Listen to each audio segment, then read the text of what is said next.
One. We're live. We're live. Okay. Hello, and welcome to another episode of Nobody Puts Podcast in a Corner. That's all I have to say on that. Nothing has really changed much in the world since the last time we did an episode because we're still in lockdown. Yay! But welcome to those who will be joining us and watching us this evening. Tonight's episode is all about superheroes and superhero films and superheroes. A word that a lot of you have probably maybe grown tiresome of over the past, 10 years or so, but they're still cracking out the films. Obviously, to everybody who watches, thank you for joining, and please send in your comments as always, and we will display as many comments as possible throughout the evening. Joining me tonight is a first-time guest on the show and one of my bestest buds, Jamie. Hello. Hi. How are you? I'm good. Good. Thank you. Yeah, all good. Thank you for joining this evening. I'm excited. Good. I'm glad. I've been wanting to get you on here for ages, but you're just so busy. Oh. But thank you. Honestly, seriously, thank you so much for joining.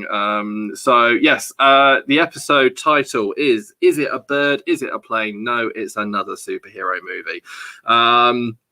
That was not meant to come across in a negative way. I just think it's fair to say superhero movies have their own genre these days. So we are going to be tackling that tonight, aren't we, Jamie? Going through all the different clusters of series and God knows what, and just breaking it down and dissecting it with a fine-tooth comb. Yes. If you are watching us on Facebook, YouTube, or Twitch, good evening. Thank you. And I hope you enjoy the show. As I say, please send your comments throughout. Let us know what your favorite superhero films are throughout. If we talk about it, tell us. We'll discuss it in great length. That's pretty much it. If you haven't already, please follow the page on any of the many social media sites that I now have to control because that's what you have to do to be successful. Podcast streamer on Instagram, Facebook, YouTube, or Twitter. And as always, you can listen to any of the previous episodes, including up to this one, on Spotify or Apple Podcasts. Anyway, that's enough of me selling myself. So let's crack on. So, superhero films. Jamie, obviously we've had conversations so much over the many years about all the different superhero films that have come out, but do you think they're becoming tiresome, or do you think that they're still in their peak, or where are we at with superhero films? I don't think so. I absolutely love superhero films, and I just don't think there is an end. I just think as long as they're careful of what they do, and I know the DC universe like to keep doing the same stuff, and I think that might become a bit tiresome. But with the MCU just bring out so much new content and bringing new heroes forward, I think it's just a great thing. So you think the MCU's strategy is paying off still? Yeah, definitely, and definitely bringing it to the smaller screen and doing it that way through the Disney Plus stuff. I think that's definitely a good way to hold it up as well. I will still always favour films. I love the cinema and I love the superhero films. I think I think it's weird, really. I think as we'll go into in a bit, but I've always been a huge DC fan, And DC's my first club. Yeah, absolutely. I think what's interesting about DC's execution, though, and especially we can say this now in hindsight, is that when DC started doing all their TV shows like Arrow and Flash and Legends of Tomorrow, it was good. Arrow's first two seasons in particular were incredible. Amazing. And what was really weird is when obviously Marvel announced that they were going to be doing Loki and Falcon Winter Soldier and obviously WandaVision and all these spin-offs on Disney Plus, everyone lost their minds. It was like superheroes had never been brought to TV before, even though DC's been doing it for donkey's years. Oh, since what, 50s, 60s? Yeah, exactly. Like for so long. But it just goes to show that unfortunately DC still hasn't quite worked out what it is to grab fans and keep them excited. I think they keep changing their direction too much, and they're not connecting it. Whereas the MCU have connected their TV with their films. DC is totally, at the moment, I know that it might change, but Arrow was nothing to do with Batman. No, it's not connected. So it's too many different directions. Superman, you got Lois, Clark and Lois series, which has nothing to do with any of the films there. So it's very all over the place. It's taken on this name. They've even dubbed it, haven't they, the Worlds of DC, because they've gotten to a point where they've got so many different characters and so many different versions. I mean, how many times has Batman and Superman and God knows what else been done now? Yeah, and it's like, I mean, don't get me wrong. The one thing that I like about this whole Worlds of DC thing is like what they're considering doing, or I believe what they're going to be doing in the Flash movie when it comes out, which is, and a bit similar to what they did with the Flash TV show, where they're going to have like all different versions from the different DC worlds all colliding into one. Yeah. That pays off. Yeah. If they get it right, it will definitely pay off. But I mean, I do struggle. Well, I don't struggle with it, but I find it funny. Like, so as a universe, as a concept, the MCU is amazing, and I love it. Like, I've followed it since X-Men days on that side, and then when the MCU became like with Iron Man and the Hulk and that, I've watched it from the beginning. But my favorite films are DC. Without doubt, if you just rank the films as top 5 or 10, there'd be probably more DC in my top than that. But I'll always probably talk about and favour MCU. Interesting, because I think I'd probably be willing to kind of agree with you there. Actually, like I've never really thought about it from that perspective. Like when I think about like a lot of my favorite superhero films, I mean, my favorite superhero film, full stop, is a DC film, and a lot of when I think about DC films and whatever, like, or when I think about superhero films, I do tend to go more towards DC from a favorite point of view. But then when I talk about it, I always talk about Marvel. I never really talk about DC. Yeah. It's odd, isn't it? But that just goes to show the impact that Marvel has had on everyone. So it does work well. You mentioned a key franchise a minute ago, and I want to pick up on that and perhaps start maybe talking about that there. Is the X-Men franchise. I have to say, I have some of my earliest memories of going to the cinema as like 10, 11 years old was seeing like X-Men in the cinema, and I absolutely loved it. I always felt like X-Men represented so much more than just being superhero films. I felt like they really, like there was a bit of you in somewhere in those films. You could relate to something somewhere. And I always really loved that. And we're going to be obviously eventually talk about some other films of the Marvel universe. Yeah.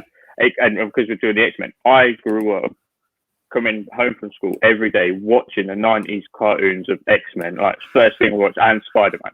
So when I watched those films for the first time, I absolutely loved them, but all I could do was compare it and be like, I get that. Wait a minute.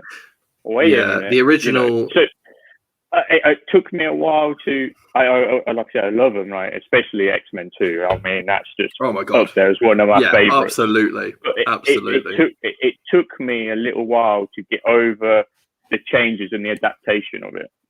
Yeah, but now I agree. I have to say, I'm with you there. So X-Men, the original X-Men animated TV series, I watched a lot on Fox Kids when I was younger. Absolutely loved it. But around the same time that I got into that, they brought out the X-Men Evolution series. and it was such a good show, and they brought it out around the same time that I think the first X-Men movie came out, so it was a nice kind of mixture. But I have to agree with you, X-Men 2, I mean, they got off onto such as far as a film franchise goes, X-Men and X-Men 2 were just incredible.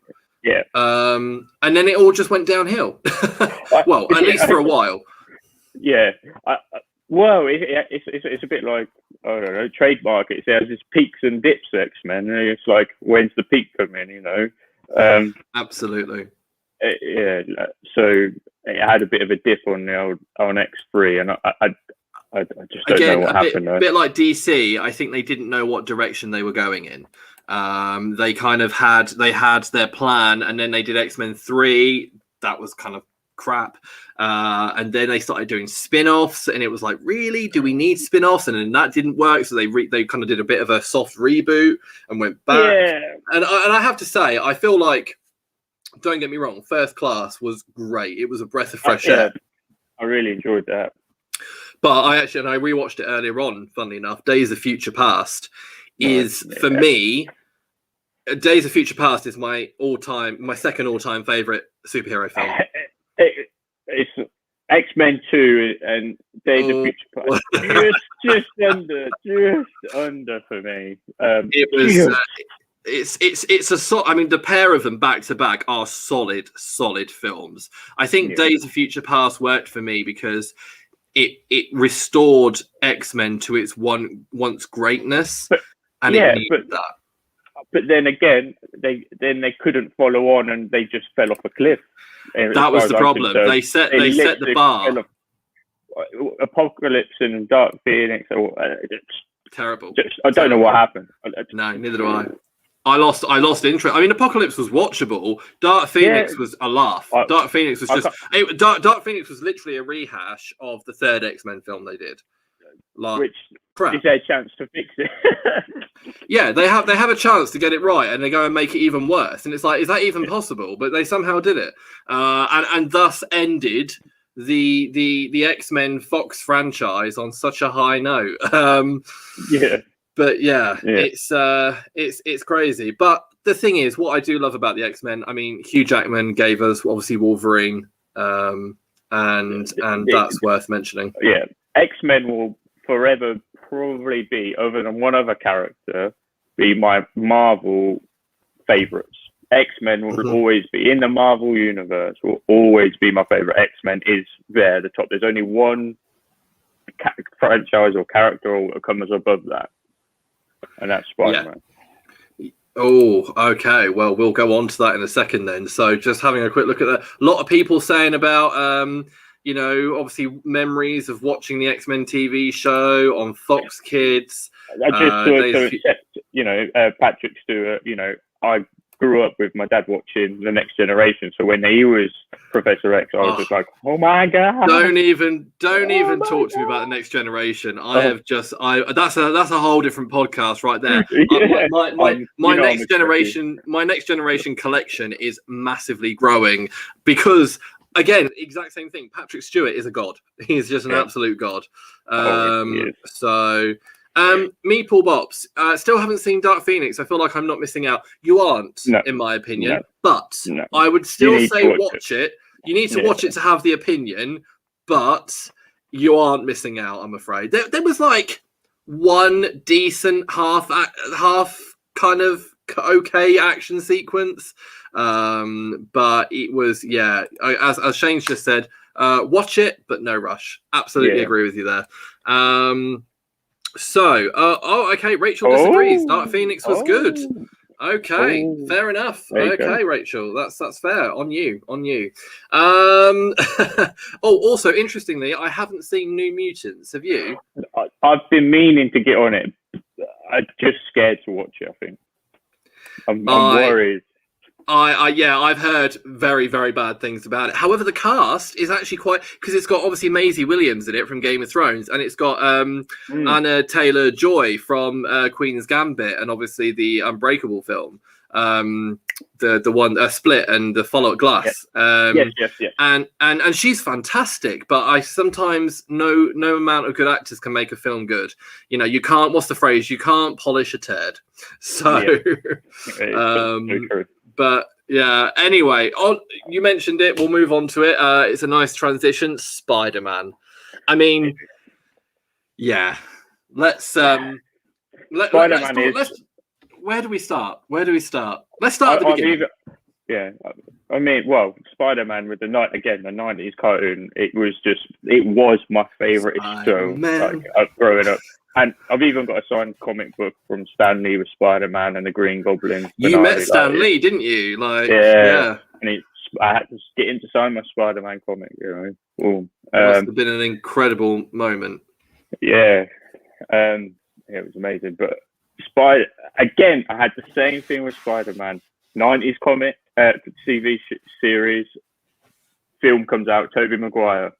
What the hell is going on with the web? Yeah.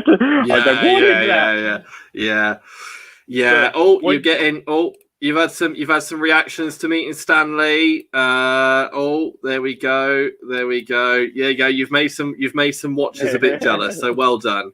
You met him at the 2015 Comic-Con, didn't you, or something like that? Was it 20? It was sometime. It was his last ever European Comic-Con. Yeah, it was his last time he would come to Europe. Was it 14 or 15? I can't remember now. It was 14 because Carrie Fisher was 2015 when I missed it. Yeah. So it's 2014, and I'll tell you what, like, because we were there, we had a stall because I just got my Inspired Heroes comic books bits, and so he came on the Friday because it was closed. We saw him, and he sprung up these steps. He was like boinging along, and he looked like a 40-year-old man springing around. You know, he had so much energy, and he literally spoke to every single person. He signed autographs Friday night, all day Saturday, all day Sunday, non-stop. I mean, full on, like 8 hours up. Because it was the Friday before they let some public go in. They let all the stall holders see him. So that was quite cool. And he came springing past the stall and things like that. And you just think, how did he move so well for 90 I mean, he was an incredible human being. He really was. So much energy. Oh, yes. Oh, well, there you go. Thank you for sharing that story. I think that's going to make a few people a little bit jealous, but, you know, it's all good. Spider-Man. Back to Spider-Man. Talk to me about Tobey Maguire. What do you think about Tobey Maguire? Not particularly his biggest fan, to be honest. Okay. But I really like the films. Okay. I really, really like the films. I'm not. He doesn't do a bad job, but he doesn't do the Spider-Man I think it should be. So that, you know, there's just, I don't know. He's just not quite the right guy. For the record, I completely agree with you. He's geeky enough, if you know what I mean. Like, he's got the geeky side of it, and I think that's right. But it just didn't have that oomph, I think, that to become Spider-Man. I just don't think it had that. He was always also a little bit too whiny for me as Spider-Man. That is a whingy, whiny. It just... Yeah. Especially like Spider-Man 3, you know. Just like... Oh, don't even... just no.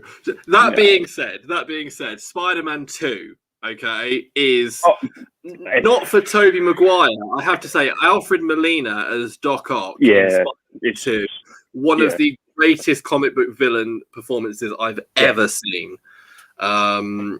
Just up there, and I think it will stay up. No matter how many comic book films come out, him and Willem Dafoe will be up there as some of the best villains. And I think to me, I think the villains really did pull that franchise to the top of the game. Like, I think if it didn't have Willem in the first one, and then the second one, it wouldn't have been what it was. You know, like the villains made that, and I think maybe that's where the third one fell down. It didn't have the villains to pull it through. It just, the villains, there was too many of them, and they didn't have enough going on about them, unfortunately. And previously, the bar had been set so high. we'll skip Spider-Man 3 for the time being because like it's shit basically. But we will talk about this comment that Meeple has just brought up.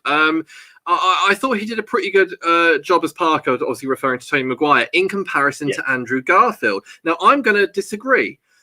Andrew Garfield's my favourite Peter Parker. I know. And I'm willing to put a good case forward as to why. I think ultimately, in a nutshell, he was a breath of fresh air in comparison to Tobey Maguire, who I was never a massive fan of.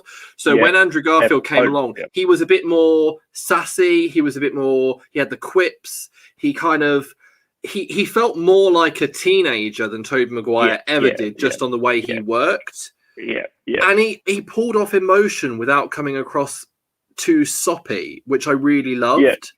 And I actually also preferred the chemistry between him and Emma Stone than I ever did between Tobey Maguire and Kirsten Dunst.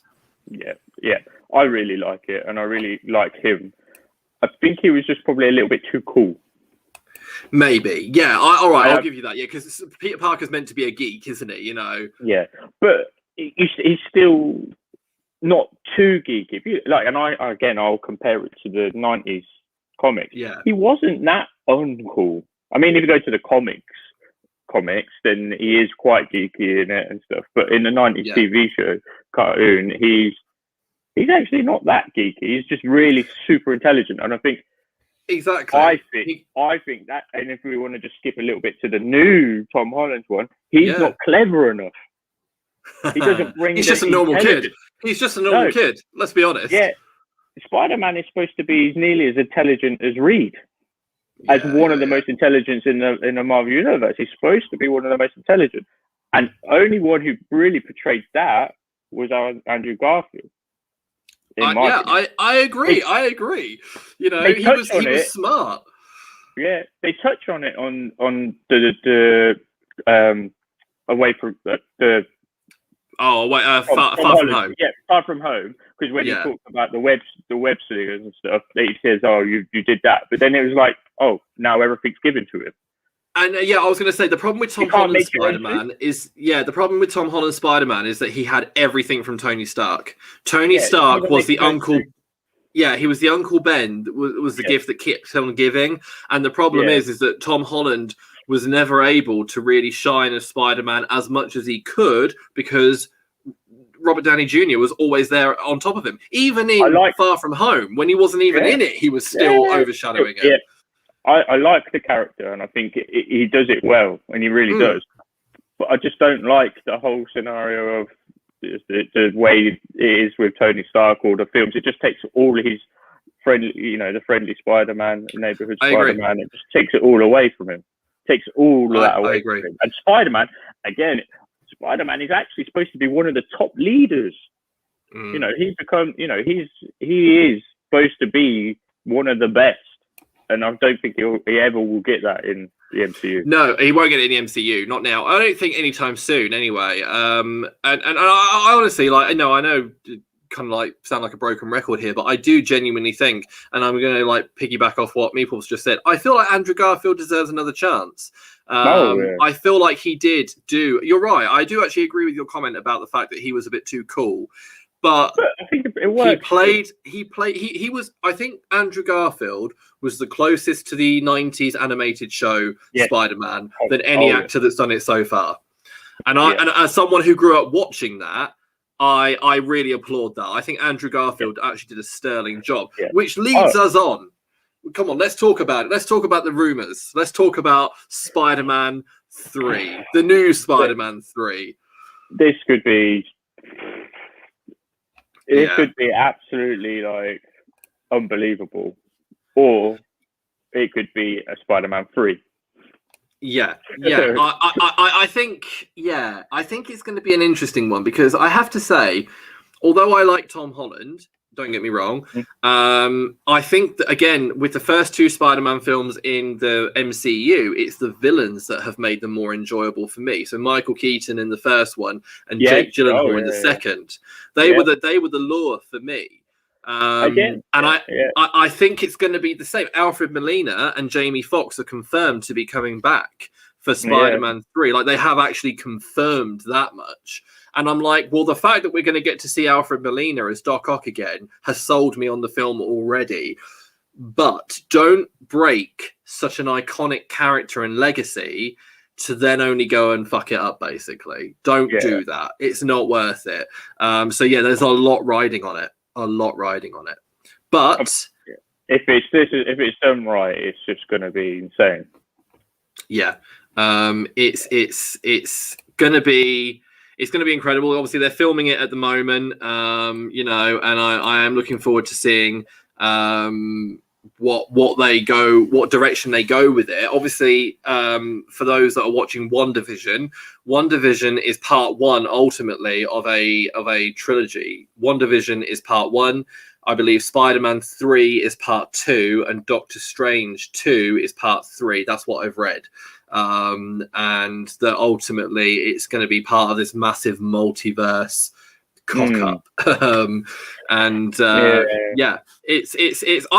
don't get me wrong. I think ultimately that it's going to be Tom Holland, Andrew Garfield, Tobey Maguire. I reckon Tobey Maguire is going to become like the Uncle Ben.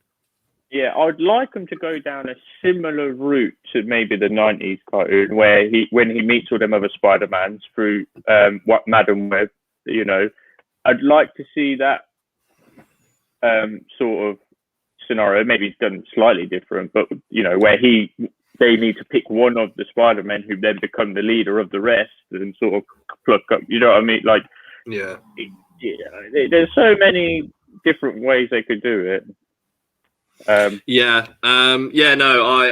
absolutely agree. Meeple, I was also under the same impression. And then I read an interview with, I think it was Kevin Feige, who said that actually Doctor Strange 2 was the third part, and it took me by surprise just as much. I'm hoping it's wrong because I feel like Doctor Strange 2 should be second. That being said, they've not even started filming Doctor Strange 2 yet, and they're already halfway through filming Spider-Man 3. So based on that, I'll assume Spider-Man 3 is the second part. But we'll see. They're like, excuse the term, balls deep in filming Spider-Man 3 currently. So I think we'll be seeing that more before we see Doctor Strange 2, even though Doctor Strange himself is in Spider-Man 3, which is what I'm kind of like, it could go either way. If he's in both films, then it could go either way. Yeah. Maybe it's a two-parter. Maybe ultimately the big secret here is it's a massive two-parter, and all the guys that were in Spider-Man 3, including Maguire, Garfield, and Holland, will also be in Doctor Strange 2. That would be cool. I'd be quite up for that, but we'll see. So really quickly, just to recap so far, X-Men 2 is your favorite X-Men film, yeah? Yeah, without doubt, yeah. And your favorite Spider-Man film? 2. It's close to Spider-Man because I know Spider-Man 2 has all the hype and it is that good, but I don't know. Spider-Man still has a bit more charm. It's just it's got a place in my heart. Cool. Okay. But yeah, nice. Two there. One thing we didn't, we'll briefly touch on because there's only 2 films in the series so far to discuss is Deadpool. Let's talk about Deadpool quickly before moving on to the Fantastic Four films. I think not that we'll spend much time talking about them, but also really quickly, sorry, one film we forgot to mention about. Corey has just highlighted it. Into the Spider-Verse. Really enjoyed it. I really enjoyed it. Like, really, really enjoyed it. I thought I liked the angle they pulled on it. And I think there's a way they can link it. Yeah. They might the way they I'd like it if they did. I'd really like it if they did. Yeah. I'd really love it as well if they did like an animated. I know they're doing a sequel, and if like they had like Maguire, Garfield, and Holland voice their own animated versions, that would be really cool. Exactly. But I thought it took me a while to watch it, but when I did, I was glad I did. Actually, same. So nice, cool. Okay, right, here we go. Deadpool. Shane's gonna be happy. Basically, I mean, like, it's just nuts. Deadpool. I absolutely love Deadpool. Absolutely, it was just. I tell you, it just reminded me of some older of Marvel stuff, some older films of what Marvel did, which we might touch on. And it was just because it was obviously in 18. They could just do so much more and just different angles. Yeah. I just think they got it spot on. The only thing I wish is it could be connected to the MCU or to the others or to other Marvel. That's the only thing that upsets me about Marvel is it is done by different studios. You know, it can't link all the characters. I know it's starting to get. That's all really changing now, isn't it? Because obviously Deadpool 3, Deadpool 3 has been confirmed to be involved in the MCU. Obviously now Spider-Man and the Venom films are going to be linked, and now the Fantastic Four and the X-Men. So it's going to be a wonderful time. I mean, I always sit there and I think, I've thought about this many times. If Marvel had the rights to the X-Men films and the Fantastic Four and Spider-Man and Deadpool in the very beginning, would they have potentially ballsed it up too soon because they had too much to play with? Maybe. I think you probably might. Things have obviously happened for a reason. Maybe I think they could see the mistakes of other films and get it right. The only thing they've made I think the issue fundamental problem with is that we'll use the X-Men franchise as an example. The original cast, regardless of what you think of the films, like Patrick Stewart, Hugh Jackman, Ian McKellen, James Marsden, Halle Berry, the list goes on. A solid cast. These guys have become recognizable, and then they go and recast their younger versions, in my opinion, quite unsuccessfully. And now they're going to have to do it again, and it's just not going to fly, I don't think. And I'm sure they've got many headaches about it to try and get round it. I know. How can you have that in X-Men? You've got to have Wolverine in it. You've got to have these other characters. Realistically, can any other actor play? Hugh Jackman won't even be able to do it anymore. And I'd say even if he came back to do it, it wouldn't work. No, it wouldn't work. No, it wouldn't. It only worked for the last one because they made it them all old. That was the whole point of it, and it finalized it. So how can you do X-Men without him? So you've got to recast him. So that's a headache for them. It really is. I agree. It's going to be interesting to see which direction they go in. I'm really sorry. I'm struggling to keep up with all the comments today. But yes. Haven't seen the second one. I think. Oh, Rachel's talking about Deadpool there. No. Someone made a comment. I think. Oh yeah, Andrew made this comment earlier, which I actually completely agree with. The first Deadpool was incredible, but the second one, it kind of. I can't even remember what happens in most of it. It's just, it didn't work. The second one for me. The second one didn't work. I agree. It didn't take itself too seriously, which I always enjoyed, but no one else can play Wolverine except Hugh Jackman. Yes, I agree. But unfortunately, somebody else will do very soon. You never know. You just never know. So I would love always it be open. Something like where Doctor Strange and Wanda are involved. They could perhaps a cameo appearance somewhere down the line, like when David Tennant returns to Doctor Who after 10 years of being absent and everyone loses their minds. They could do something like that with Hugh Jackman, as like a one-off, but we'll see. Like a proper old man Logan in 15 years' time, when Hugh Jackman's genuinely like, I'm too old for this shit. It randomly just pops up in a film there. Exactly. And he's just like, they paid me $50 million.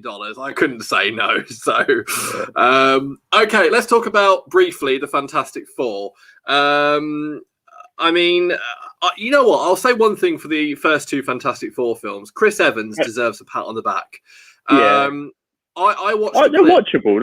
They're watchable. Oh god, yeah, they're good films. They're good films. They're not incredible. They're of a generation where cheesy Marvel was still running the show.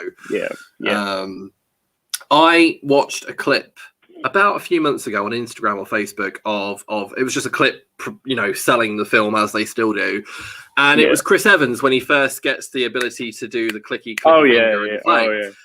And as I was watching it, I genuinely didn't like no part of my brain told me that was Captain America. No. Like, no.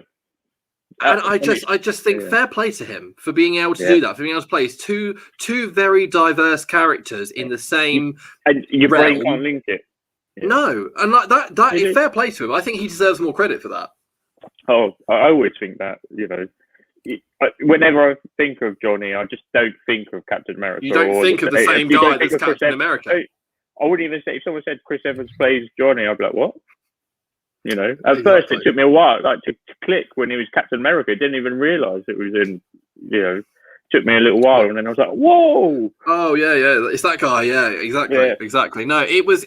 You know, I thought it was really, really good actually. You know, the way he pulled it off. I think again, we're talking about villains quite a lot, and I think the Fantastic Fours, all of them, even the one we shouldn't really talk about, the villain, it ruins it.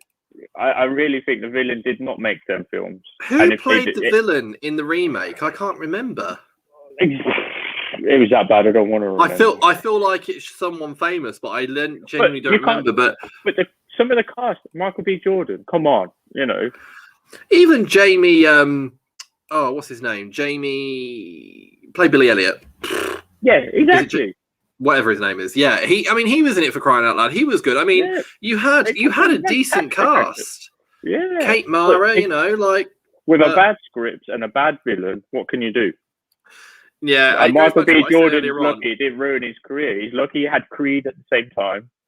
And then he's lucky he then got cast into Black Panther, because that could have been a career killer, that film. That's it. Jamie Bell. Thank you, Corey. I agree with you. I agree with you 100%. I thought, unfortunately, Fantastic Four remake was career suicide for many actors that were able to not then make it a career suicide because they managed to recover from it. Yeah. It's such a shame because it had a lot of potential. I was excited for it because I love the Fantastic Four. I love the Fantastic Four. I like the concept of it, but I don't know. It's probably. I actually think it's the worst superhero film I've ever seen. It literally is. It's up there, isn't it? It's definitely up there as one of the worst. It was to quote Meeple, shite. So it is the worst. Literally, I think it is the bottom. I can't think of one that is. It's far. There's nothing that comes close to how bad that is. It really is. No. I'm with you there 100%. All right. Well, then on that note, let's. One more thing. Obviously, the guy that has made the Spider-Man Homecoming films is now doing a Fantastic Four remake as part of the MCU. Are we excited? I will be when it comes out, I think, and it comes off. I want it to be done, and I want it to be done really well. They need the justice. Fantastic Four needs the justice of a really good film. Yeah, with the Silver Surfer, because he's an awesome character. And he was so big for the comic. He's one of the biggest villains. Like, Silver Surfer in the comic book world is one of the biggest. Like, it was one of the most popular when he came out. It was a boom back in them days. You know, so they need to do it justice. Yeah, no, I'm with you there. 100%. Okay, let's move on. Let's kind of like wrap up this MCU phase, and then we'll move on to DC because we've been, so obviously MCU time. Before we do though, I've got a note here pre-MCU, and I've put in brackets Blade, which I know you're a big fan of. Yeah. So someone who has not seen Blade before, sell it to me. I cannot believe you've not seen Blade. Sorry. Other than that, I mean, there's a bit of humour in it, but it's got Ryan Reynolds in Blade 3. Oh, okay. So it has some humour in the Blades, and it's an 18. So that's where I compare it to Deadpool, but that's just first. And it's so cool because you've got the vampires, you've got some fantasy in there. And Wesley Snipes, again, you can't. And I'm scared if they're going to remake Blade, you can't do it without Wesley Snipes. He's like it's like Hugh Jackman. No one can play that man other than Wesley Snipes. He is Blade. And I can watch it over and over and over again. Blade. Blade 3. Again, it went the Spider-Man way. Blade 1 and 2 is pretty alright. And then Blade 3, I was like, what the hell is this? Yeah. You know, Ryan Reynolds. I will give him a go. I will give him a go. Triple H, a wrestler in it, and Blade 3. It was such bad acting. It's unbelievable. But they are really cool. They are really cool. I will give him a go. It's nice to see, though, that I'm not the only person. What? Or maybe it's because I'm a bit older. I don't know. Maybe. You're old man, you. The new guy, Masahara Ali. He's a good actor, to be fair. I'm looking forward. I reckon they're going to tease him in Jared Leto's Morbius film. Mm-hmm. Oh yeah, that'd be cool. Because obviously in the 90s Spider-Man show, the Morbius storyline had Blade hunting Morbius. And Spider-Man getting dragged into it all. I remember the storyline really well, so I'd really like it if they kind of like made the film version of that with Jared Leto and Masahara Ali. I think that'd be so cool. Could be a good way to test him. Meeple, it's not just a rumor; it has been officially confirmed. They brought him out on stage and confirmed it at a Marvel event a few years ago. They've been teasing that one for years, so no, it's definitely him. So. Yeah, no, I'm excited for that. I'm excited to see what direction they'll go in there. And obviously, I haven't mentioned it. I briefly said the name earlier on, but what do you think of Tom Hardy's Venom? I love that film. Other than the ending, I think they could have made that ending a bit better. So I was a bit like, oh, you just ended it like that after such a good film. The end battle was just a bit. But I think I love Tom Hardy. I think he's a quality actor. Absolutely amazing. And he's and then obviously with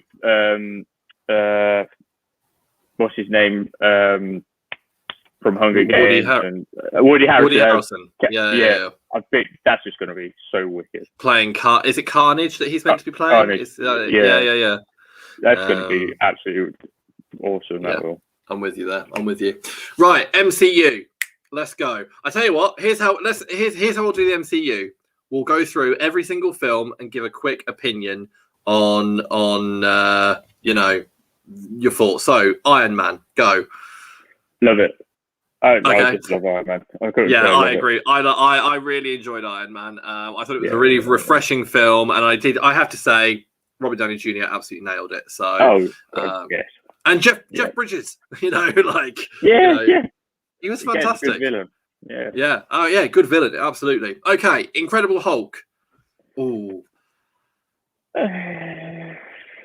Not really for me. I don't mind it, but I think it's a shame really, because obviously they really fucked up with Edward Norton and that whole scenario, and that was a real poor way for it to begin, especially when you look at hindsight's a glorious thing and you look back on everything that's happened, you go, it's such a shame that Ed Norton couldn't continue, but then we love Mark Ruffalo. I will say though, special shout out to Tim Roth. Like, I love that man, and I think he did do a good job, and I'm really glad to see that he's coming back in the She-Hulk TV show. So here we go. Yep, Tim Roth returning. Yep. Okay. Iron Man 2. Not for me. No, I not agree. Really. I don't mind it. So much more potential. Yeah. I don't mind it. It's not. I don't want to say it's bad. It's just not for me. It's not. Oh, Corey, strong word. Terrible. Corey's not a fan of that one. I have to say, I thoroughly enjoyed Sam Rockwell in it, playing Justin Hammer. I thought he was fun. Funny. He was charismatic. But that was as good as and maybe Scarlett Johansson, strutting her stuff a little bit. That's what I mean. But otherwise, its place. I think that's the problem. It was more of a trying to set the scenes of getting the rest of it kind of built around it. So absolutely. I think it's needed, but it's not great. Yeah, no, I'm with you there. Thor, the first Thor. I like it. Kenneth Branagh is one of my favourite directors, and I absolutely love what he did with Thor, giving it a real Shakespearean feel. A very quotable film. Just enjoyed the cast as well, but I do think the character of Thor is definitely one that has got better the more he's gone on. Oh yeah, and it's grown very well. Yeah, definitely. Yeah, it's found its place, and I agree. Yeah, I actually think, ironically, and we'll get onto this in a bit, but Thor is now becoming very much the face of the MCU moving forward, in my opinion. But yeah, okay, Captain America, the first Avenger. I really like it. I think it shifted the tone a little bit, because it went back to World War II times. And it was obviously, then everyone knew it was the first Avenger, setting things up a little bit more. People started realizing there was more to it. So yeah, I definitely I agree. I also like the fact that they managed to get Tommy Lee Jones in a Marvel film. I just can't imagine him doing whatever. Okay, and obviously Red Skull. Oh yes, Red Skull. Yes, of course. Yeah. I mean, it was one of those films that when I first watched, I didn't enjoy, but I have learned to enjoy it more over the years. It's better. I think now also that the MCU has more context, I prefer the first Avenger. First Avengers film. That is a masterpiece, really. It is. I agree. It's still one of my favourites. It's a masterpiece. It did something that films just hadn't done up until that point. And it did it. It's like what Spider-Man 3 couldn't do. It couldn't bring lots of characters in and make it work. It couldn't bind it all together. Where it just did work well together. The chemistry of all the characters. There weren't too many, so the characters could work with each other. It was a nice mix. No, I'm with you there. I'm absolutely with you there, 100%. I've just had to pull up the release order because I was about to jump ahead a little bit. So, Iron Man 3. I really don't like. I actually no. I go through moments with this one. Like I think about it, I really don't like it, because I mix the 2 and 3 together sometimes, and then I'm like, oh, I know, I do like it because that's the one where they do this, and then I'm like, oh, okay, so it's I actually quite enjoyed 3, if I'm honest. It had a vibe about it that I felt like.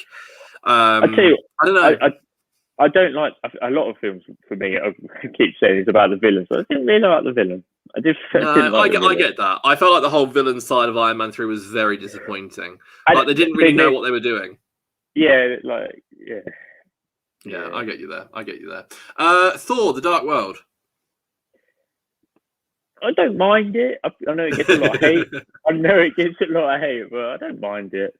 I quite liked it. I am one of the very few people that actually go, if it's on, I'll watch it. I have no issue with it. Yeah. It's not incredible, but I do think, unfortunately, the first few films of Phase 2 of Marvel were a bit lackluster. Yeah. I think that's the right word. Until Captain America: The Winter Soldier. Well, I mean, for me, it's up there. For me, Winter Soldier is probably the greatest Marvel film been done yet. I love it. Yeah. And I think that's it's because it touches on our love of spy and espionage. We also, we both love that side of things as well. So, and it still has a real heavy superhero side. So it's a real good thing, Sorry, go on. It's got a good martial artist side to it as well, so I love it for that. Shane just said best hand-to-hand fight scene. I loved that. Corey, best Marvel film ever. Winter Soldier. Frank Grillo, clearly. Frank Grillo's quality, isn't he? Like he's plus 50 guy, man. He's one fit man, and he's just great at fighting. Yeah, absolutely. I have nothing but praise for that film. I think it's phenomenal, and I think it's the most unsuperhero feeling of the superhero films. Yeah, it doesn't feel like it's basically a bunch of assassins running around kicking the crap out of each other, but it doesn't feel like it's a Marvel film, and I think that's one of the reasons why I enjoyed it, because it was a breath of fresh air almost, especially after 2 very what I would call superhero heavy films. But okay, we'll move swiftly on. Guardians of the Galaxy. I look that again. It brought a different tone. It shifted things. Like Captain America: The First Avenger changed, in my opinion. Was a shift. This was a shift. It was it's really funny. It's really it's got the music to it. It just pops. You know, it just started so well and finished well. Great film. Again, I can't say nothing other than a breath of fresh air. It was just, it was enjoyable. It was adult humor. It was different. It felt very much like Star Wars meets the MCU. Yeah, and I really enjoyed that. Yeah, you know, on the bounce from Captain America as well. Like, it's just like two great films. You know, like. Yeah, absolutely. I absolutely agree. And then we move into a film that I don't consider so good, but still okay. Avengers: Age of Ultron. Yeah, I didn't enjoy it at all. It obviously gave us Quicksilver, Wanda, Vision. Yeah. You know, it gave us characters that we like today. But at the time, it felt very out of place. And it had some scenes where, you know, I really do like the scene where they talking about the hammer and who can lift it, and, you know, it gave us some setup ready for Endgame and things like that, lifting the hammer and stuff like it. It created moments for the future, but it just didn't work. And it's strange because Ultron, I think they got it right. Like, I like the voice.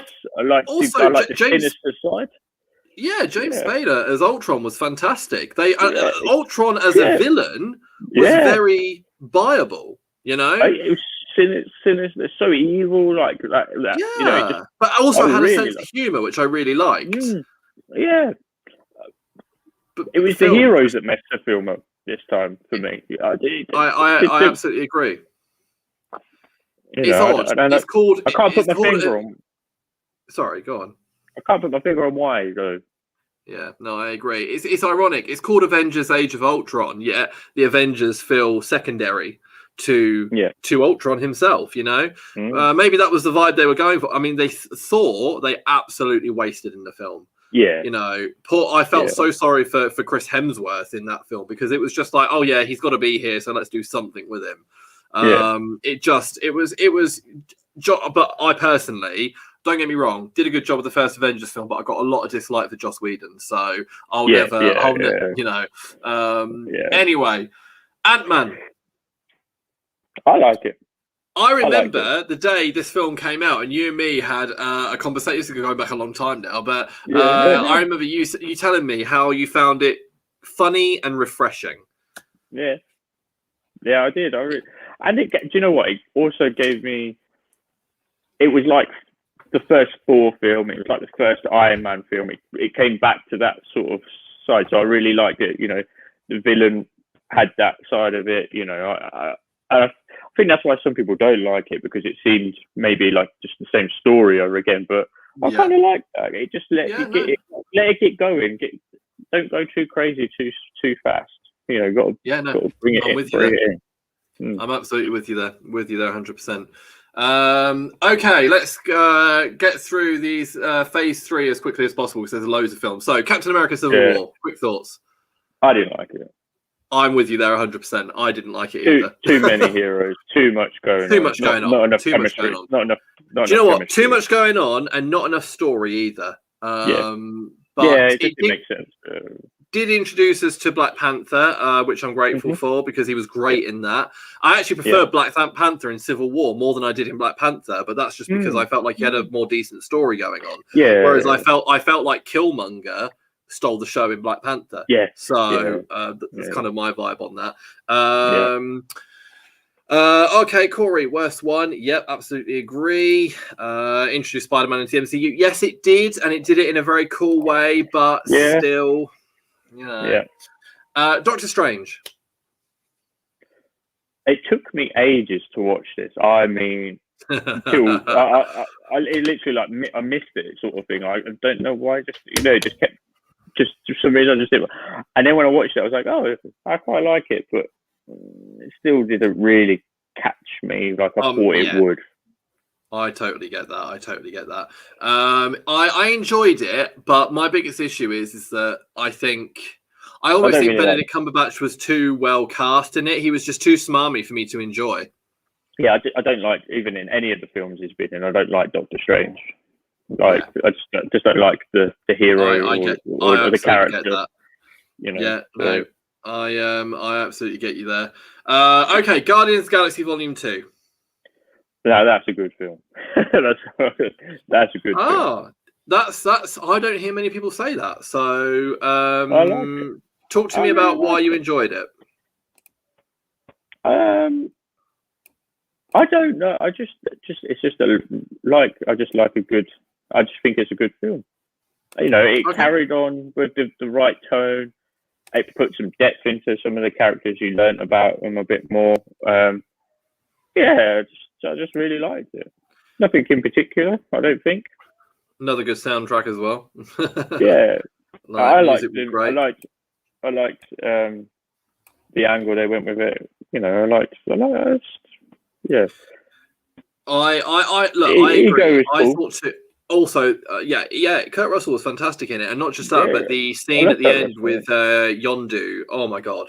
Yeah, exactly. Yeah. Had way more emotion than the second, than the first one. Sorry, and Baby Groot. Yeah, exactly. The original. Yeah. So good. Okay, cool. Okay, we've kind of already touched on this, so we'll keep quick. Spider-Man: Homecoming. I like the villain. You know, that's about it, really. Like, yeah, I agree with you there wholeheartedly. Yeah.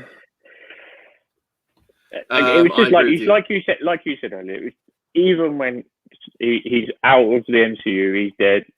He still took over the film. You know. No, I'm with you there. Okay, Thor Ragnarok. Well, I love that film. Like, I love it. Too. Just up there with my favorites. Yeah. Taika Waititi, all-time genius, funny director. Like, end of. Black Panther. I love that film. I like the fight scenes in it. I like. I don't think it. I don't know if I've got as much love it as it's been pushed up there as, you know, being the only one that's overhyped almost. Yeah, but it is a good film.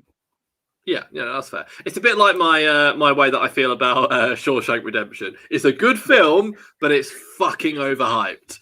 But we won't waste time on that because okay. Corey, Black Panther is overrated. Shane, overrated. It's definitely no, that's fair. Which then brings it down a little bit, but anyway.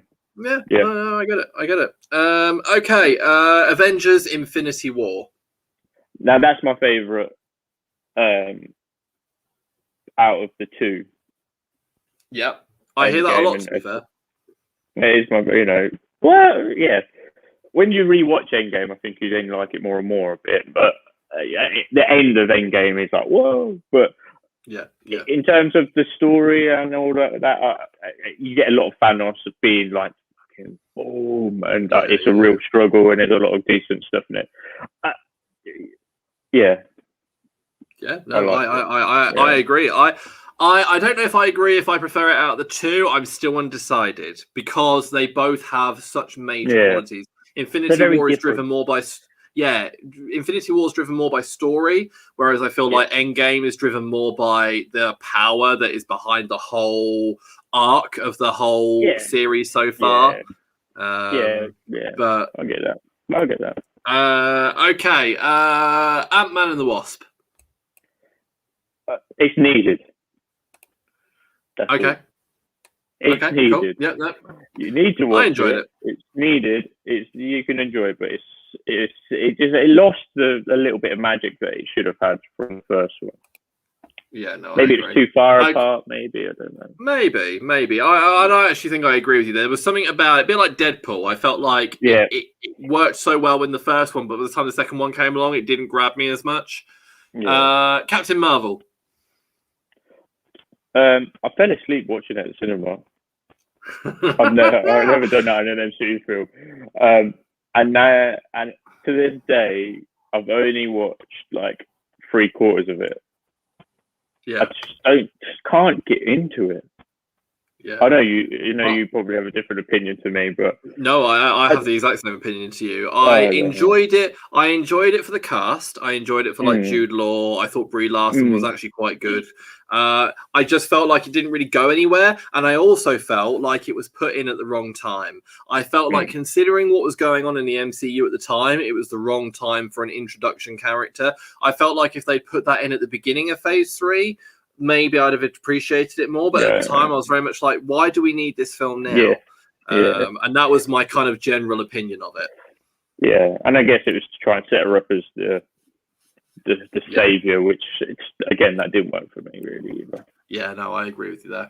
A lot of people agreeing as well. Should have been, Rachel enjoyed it. Captain Marvel, pointless. But yeah, okay. Really quickly, Avengers Endgame. Obviously, Well, again, they did a really good job of it. They did. And I like what they did with Hulk. It was funny. I really enjoyed that angle. I really enjoyed it. A lot of people don't, but I really enjoyed it. I liked it. It was refreshing.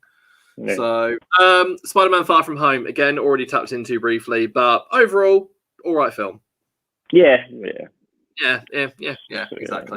Right, we will really quickly. What is the most exciting thing you're looking forward to in Marvel's future? We got Black Widow, Shang-Chi, the Eternals. I'm quite looking forward to that. Obviously, Spider-Man 3, Doctor Strange 2.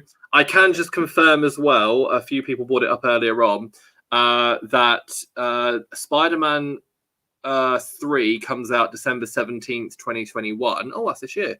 And Doctor Strange 2 comes out March 25th, 2022. So Spider-Man 3 is part 2 of the overall trilogy. Thor: Love and Thunder, Black Panther 2. I think that's going to be. I'm quite looking forward to that. Love and Thunder. I think that's going to be quite another new spin.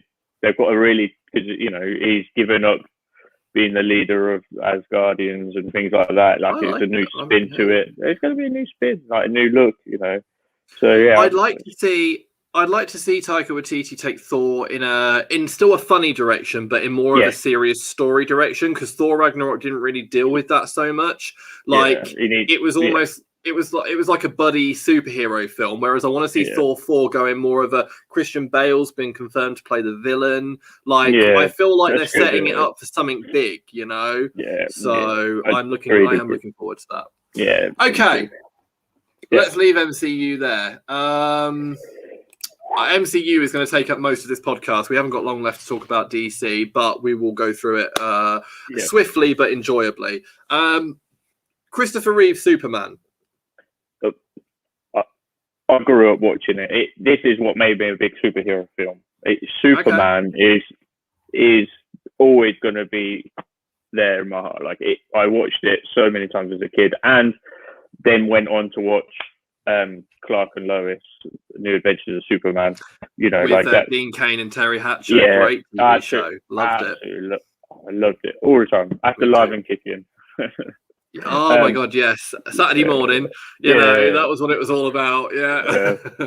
So he is, no matter, I don't care. I know a lot of people say it, but I do not care. He is Superman and Clark Kent. He is the only one to pull off both to a T. Yeah, so absolutely. He's fucking amazing. He's a fucking god. No, I agree. He made no, I have nothing to add to that. To be fair, I really enjoyed, and he launched something. I don't think even we look back on it now. Christopher Reeve playing Superman launched superheroes. I think ultimately, and the villain was amazing as well in it. The Lex Luthor. He played that so well. Gene Hackman played a fantastic Lex Luthor. He really did. Okay. Really quickly, only because I watched it the other night. What do you think of Superman Returns with Brandon Routh playing him? I like it. I do like it. I do like it. I like it for bad reasons, but I like it. I really enjoyed it.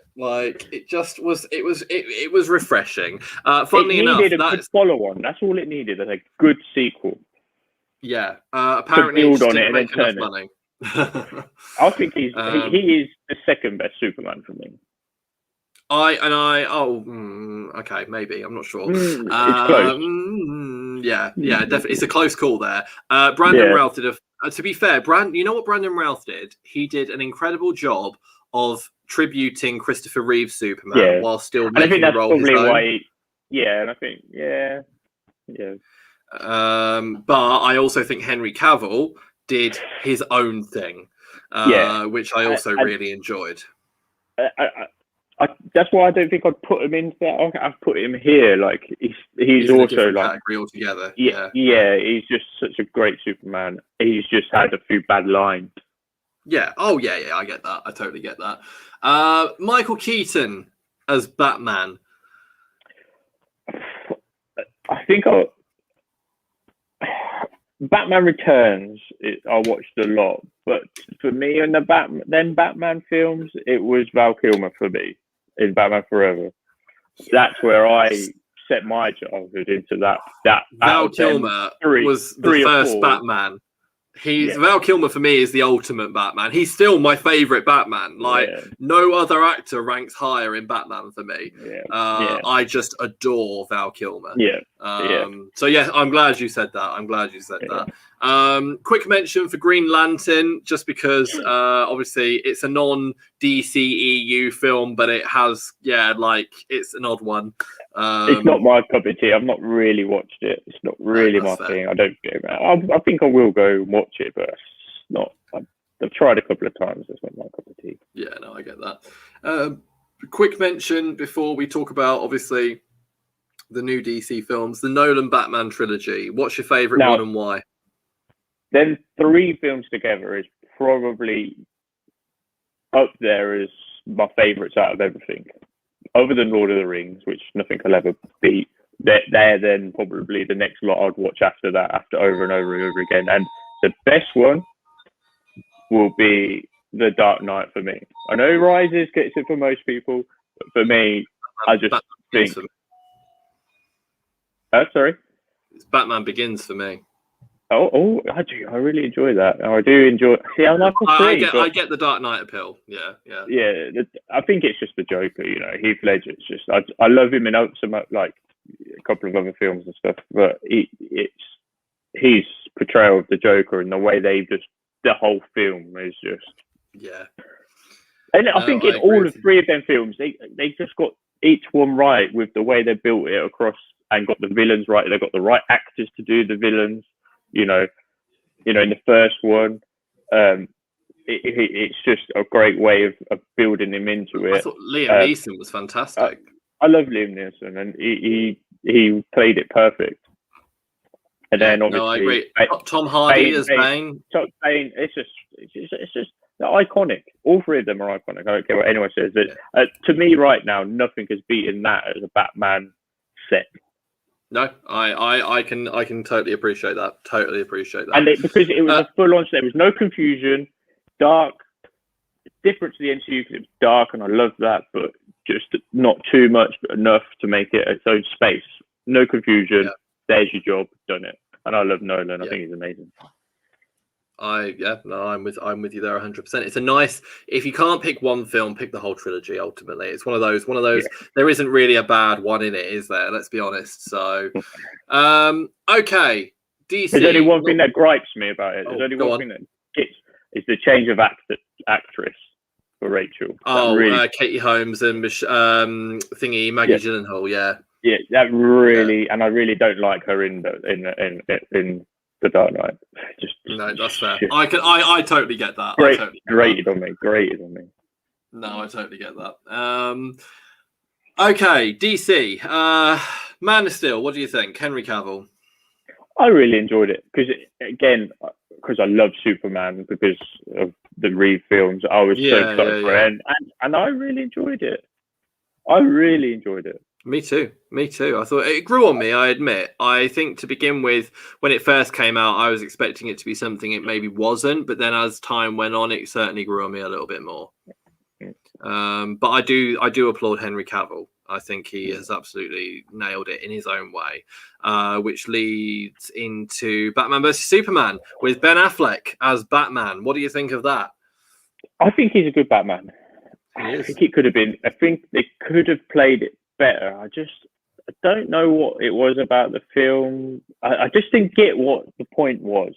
I don't think. And from moving on from Man of Steel, I see where they were going with the whole like Superman being hated and stuff. But I was like, that doesn't fit with the whole Superman image and like everything you know about Superman. It's not really a thing.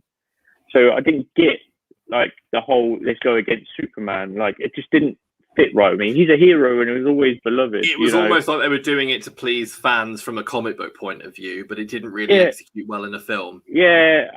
So I might go back and watch it because I do like Man of Steel. I think in the next week or so I might go back and watch them. I might change my mind a little bit, but there was moments in dialogue, but. Dan says, can we discuss Eisenberg's Lex Luthor vastly underrated? I agree. Now, look, I'm going to be honest right now. Controversially, it's come up before. Batman vs. Superman, the extended cut, is my favorite superhero film of all time. And the reason is because it just... I agree with you with what you say about the whole Batman vs. Superman thing doesn't really feel like it's appropriate. And although I do agree with that, I feel like there's so much more going on in the film than just that one thing, like Lex Luthor. And I actually really enjoyed Jesse Eisenberg. I think the extended cut gives the film more credit than the original cut. And Wonder Woman obviously gets introduced in it, which is phenomenal in my opinion. I just think Batman vs. Superman is basically a disguise for this film's introducing a shitload, and in order to appreciate it, you need to watch the 3-hour version. And I agree with that wholeheartedly. Yeah, and I think you're right there. I think you just got to look at it at a different angle, maybe. Yeah, maybe. But yeah, nice to see that people are agreeing about the extended cut, agreeing about Eisenberg's Luthor. Obviously looking forward to the Snyder cut of Justice League very, very soon. It's I actually can't wait for that because Justice League itself was a part of shit. Maybe that's what it needs to the Snyder cut to come out, and then you can see the full appreciation. Sometimes you need the full set. Yeah, I agree. I think it's going to make a perfect trilogy almost. But I'm telling you now, I can't remember. You said something about a film earlier on, saying it was one of the worst superhero films.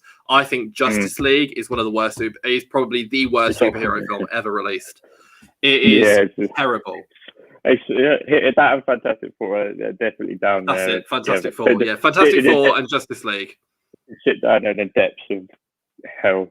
Just did not enjoy it at all. Have you seen Shazam?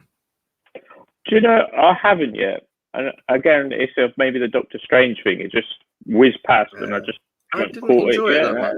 No, you know what? It was too much of a Marvel film for my liking, believe it or not. I think when I watched the clips about it, stuff like it did. I think that's what it just for some reason something put me off, and I just didn't feel it. No, I get that. I get that. Jared Leto's Joker and Harley Quinn, Margot Robbie.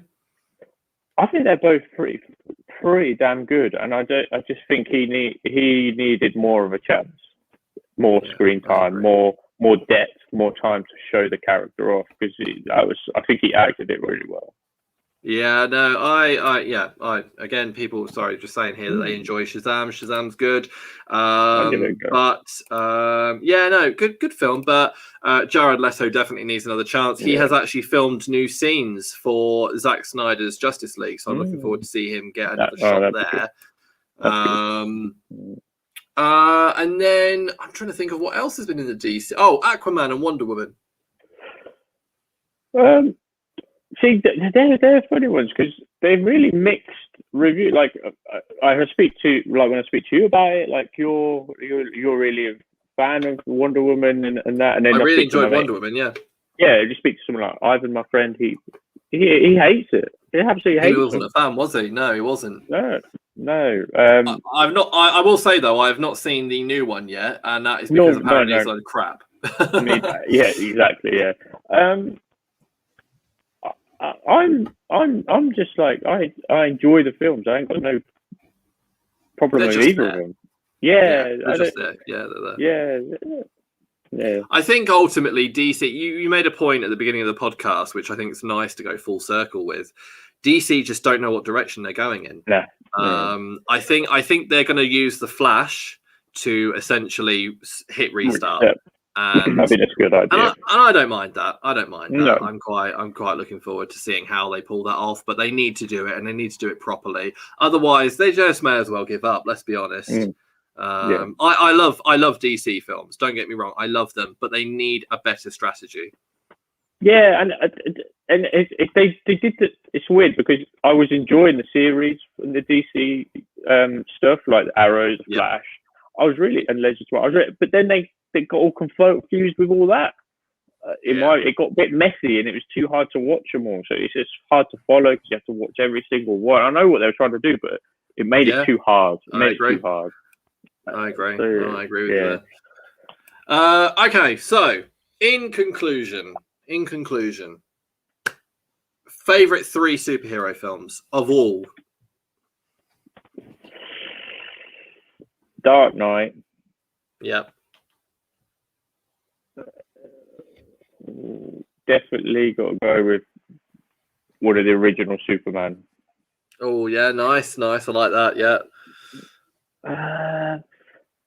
And I'm probably gonna go Ragnarok. Oh, good shout. Ragnarok definitely. Yeah, no, I get that. I'm not really going to count. I'm not going to count any of the Avenger films in it. No. I think they're just something different. Yeah, I get that. I would have to go with Batman vs Superman for reasons I've explained. X-Men: Days of Future Past, and then Captain America: Winter Soldier. However, special mention for Batman Forever and for Thor Ragnarok. X2 is up there. If I don't have the X2, Spider-Man 2 as well. You know, I mean, top 5. Yeah. Oh, yeah. Top 5. Yeah. Top 10. Top 20. What? We were going to spend some time talking about the TV shows and other non-comic book superhero films. However, based on the fact that we're already 15 minutes over schedule, we'll save that for another day. I'm hoping you'll perhaps come back and we'll do this again. I'm interested in this Star Trek one because I'm a big Trekkie. Well, I tell you what, then let's. Star Trek's a really interesting one with me because I am not a massive Star Trek fan, as you know. That being said, in recent months, I actually, during the first lockdown, I watched all of the Next Generation, all 7 seasons, and I loved it. And I'm I've been actually watching the original films with William Shatner and Leonard Nimoy, so I kind of feel like there's room for a podcast here. So come back and do the Star Trek one with me? Nice. Thank you. Well, look, Jamie, it's been a pleasure having you on today. Thank you for joining and talking about these superhero films. If we didn't mention one of your superhero films, I am sorry. There are just so many. And thank you all for commenting along throughout the whole podcast. We won't be back next week as I am taking a week off, as it's much needed. But we will be back in 2 weeks' time with a brand new topic, new guest, and we will be going from there. Jamie, I will obviously have you back at some point in the next few months for Star Trek. And thank you again for joining me. It was a pleasure. Thank you for having me. No worries, anytime. And well, thank you to everyone watching. See you soon. Thanks for the comments, guys. And take care. Bye.